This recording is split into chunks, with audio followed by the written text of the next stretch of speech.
ఆడతాడేమని అనిపిస్తుంది ఖచ్చితంగా. Sir Rammohan okay, ఆయన ఏం జరుగుతున్నది మినిస్ట్రీలో ఉన్నది ఖచ్చితంగా మోదీ గారు కానివ్వండి, అమిత్ షా గారు వీళ్ళందరికీ కూడా ఎంతో కొంత ఇండికేషన్స్ ఉంటాయి. సో ఎందుకు ఈ రకంగా రామ్మోహన్ టార్గెట్ చేసి ఒంటరి చేయడం, చంద్రబాబు నాయుడు గారు కూడా సైలెంట్ మోడ్కి వెళ్ళండి, దీని మీద మళ్ళీ కొత్తగా వివాదాలు వద్దు అని చెప్పడం, ఇండిగో పైన లైట్ తీసుకోవడం, అంటే మొత్తం ఎపిసోడ్ని ఏ రకంగా చూడాలి? ఈ మొత్తం ఎపిసోడ్ చాలా సింపుల్ అండి. ఇండిగోను ఏమీ అనదలుచుకోలేదు ప్రభుత్వాలు, కేంద్రంగానే అనదలుచుకోలేదు. చంద్రబాబు నాయుడు గారు అసలు అనదలుచుకోలేదు. నిన్న ఆయన మాట్లాడిన మీడియా కాన్ఫరెన్స్ మీరు గమనించండి, ఆయన ఎవరిని ఏమనలేదు. సర్దుకుంటుంది, అదుపులోకి వచ్చేస్తుంది, ఇంకా అంతే కదా, దీని మీద ఎందుకు. ఇంకో మాట అన్నాడు, తెలుగుదేశం పార్టీ కాబట్టి తెలుగుదేశం అంటే తెలుగుదేశం అంటే నాకేం సంబంధం, అక్కడ మోదీ గారు చూసుకోవాలి, ప్రధానమంత్రి ఆయన కాబట్టి. He may be our MP but he's not in my team. నా టీంలో ఉన్న సత్యకుమార్ బీజేపీ అయినా కానీ నేను చూసుకుంటాను, కానీ మోదీ చూసుకోరు కదా. మోదీ అనే పేరు ఆయన అనలేదు. కానీ అందువల్ల చంద్రబాబు నాయుడు ఈ రెండు పక్షాల వాదనలు కూడా తోచిపుచ్చాడు. అలానే ఆయన ఏమైనా చూసుకున్నాడు అంటే ఆయన కూడా ఏం చూసుకోవాలి, ఆయన కూడా చేతులు ఎత్తేసాడు, నాకేం సంబంధం, ఢిల్లీ చూసుకోవాల్సిందే కదా దీన్ని అన్నారు. మూడవది, నిన్న ఒక మిత్రుడు ఒక అధికార పదవిలో, రాజ్యాంగ పదవిలో కూడా ఉన్న వ్యక్తి ఆంధ్రప్రదేశ్కి సంబంధించి చెప్తున్నాడు, అసలు ఈ ఓపెన్ స్కైస్ స్వేచ్ఛాయుతమైనటువంటి విహంగాలన్న విధానాన్ని తెచ్చిందే మా చంద్రబాబు నాయుడు గారు, ఈ విధానానికి ఆద్యుడు మూల పురుషుడే ఆయన అని ఆయన చెప్తున్నాడు. అంటే లోకేష్తో ఆగకుండా ఈయన ఇంకా చంద్రబాబును కూడా తెస్తున్నారు. సో చంద్రబాబు ఏమంటారంటే, ఓకే చాలామంది ప్లేయర్స్ ఉండాలి, వాళ్ళు దీన్ని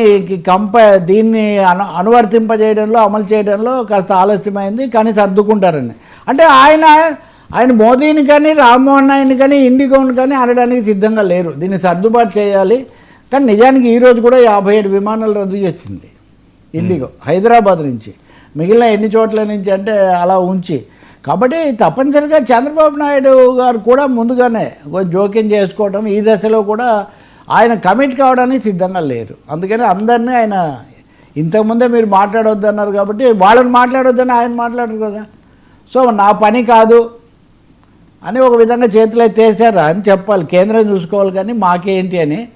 కానీ మీతో సహా ప్రతి సగటు మనిషి కూడా ఇలా ఎలా చేస్తారు అని అందరూ అంటున్నారు కదా, అది కూడా అనడానికి బాబు గారు సిద్ధంగా లేరనేది చాలా స్పష్టం. అలానే రామ్మోహన్ను కూడా ఆయన రామ్మోహన్ భలే చేశాడు అని చెప్పట్లేదు, అది కూడా చెప్పట్లేదు. తెలుగుదేశం పార్టీ పార్లమెంటరీ బృందం మటుకు వాళ్ళందరూ సమావేశమై చాలా బాగా చేశాడు రామ్మోహన్, మోదీ గారు కూడా మెచ్చుకున్నారు అని వాళ్ళు చెప్తున్నారు. మరి మనకైతే మీడియాలో అలాంటివి ఏమీ లేవు, కానీ రామ్మోహన్ మోదీ మెచ్చుకున్నాడు, ఆయన చాలా సమర్థవంతంగా చేశాడని లోక్సభలో లోక్సభ పక్షం చెప్తుంది. చంద్రబాబు ఆదేశాలు లేకుండా లోక్సభ పక్షం చెప్పదు కదా. కాబట్టి ఢిల్లీలోనే జరగాలి, ఢిల్లీ రాజకీయాన్ని అమరావతికి తేవద్దు అనేది చంద్రబాబు నాయుడు పాలసీ లాగా ఉంది, ఇక్కడ పెట్టుకున్న దీనిలాగా ఉంది. అందుకే ఆయన నిన్న అలా పైన దాన్ని స్పృశించేసి, అయితే ప్రైవేట్ ప్లేయర్స్ను కార్పొరేట్లను ఆయన ఎప్పుడు సహజంగా అనరు.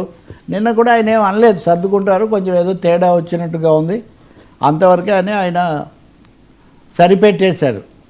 ఎవరు దీనికి మరి బాధ్యత వహించాలి, ఇది పెద్ద ప్రశ్న. ఇప్పుడు చూడండి, ఇది టైమ్స్ ఈరోజు, స్లాప్డ్ అబ్యూజ్డ్ హెకిల్డ్ ఇంకా నన్ను కొట్టేవాళ్ళు అని చెప్తున్నారు సిబ్బంది వివిధ విమానాశ్రయాల్లో. వీళ్ళని కాదు కదా కొట్టాల్సింది, నిజానికి దీని అంతటికి వెనక నడపాల్సిన వాళ్ళని కదా. ఇదంతా మామూలే, ఇది సర్దుబాటు సమస్య అంటే ఎలా కుదురుతుందండి? మరి బాబు గారు ఇంకో గట్టిగా చెప్పుంటే బాగుండేది. వాస్తవం ఏదో కోణం, నిజానికి ముఖ్యమంత్రి దానికి సిద్ధంగా లేరు ఆయన.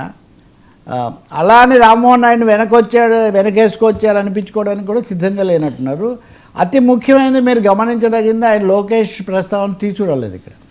అనవసరంగా లోకేష్ నిధులు ఇరికించకండి మీ అతిభక్తితో అనే ఒక మెసేజ్ ఆయన పార్టీ వాళ్ళకు కూడా ఇవ్వదలుచుకున్నట్టు కనిపిస్తుంది.